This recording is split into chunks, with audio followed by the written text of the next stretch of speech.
আপনার ফোনের অপ্রয়োজনীয় জাঙ্ক ফাইল ডিলিট করুন 1 মিনিটে। এর জন্য আপনাদেরকে প্লে স্টোরে যেতে হবে। প্লে স্টোরে আসার পর আপনাদেরকে সার্চ করতে হবে গুগল ফাইলস। গুগল ফাইলস এই অ্যাপসটি আপনাদেরকে ইনস্টল করতে হবে। ইনস্টল হতে একটু সময় নেবে। ইনস্টল হয়ে যাওয়ার পরে আপনাদেরকে ওপেন করতে হবে। ওকে, ওপেন করার পরে আপনাদেরকে কন্টিনিউ দিতে হবে। কন্টিনিউ দেওয়ার পরে আপনাদের অল ফাইলস অ্যাক্সেস অ্যালাউ করতে হবে। আপনাদেরকে উপরে 3 ডট অপশনে ক্লিক করতে হবে।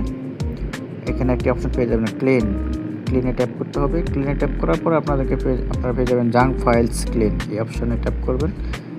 All junk files clear. Okay, already clean. Just এইটুকুই করলেই আপনার যত অপ্রয়োজনীয় মেমোরি আছে সেগুলো খালি হয়ে যাবে, অটোমেটিক ডিলিট হয়ে যাবে। এই ভিডিওটি দেখে যদি আপনারা উপকৃত হয়ে থাকেন তাহলে আমার টেক স্ন্যাপ বাংলা ইউটিউব চ্যানেলটি সাবস্ক্রাইব করে পাশে থাকুন এবং পরবর্তী ভিডিওর নোটিফিকেশন পেতে পাশে থাকা বেল বাটনটি বাজিয়ে দিন।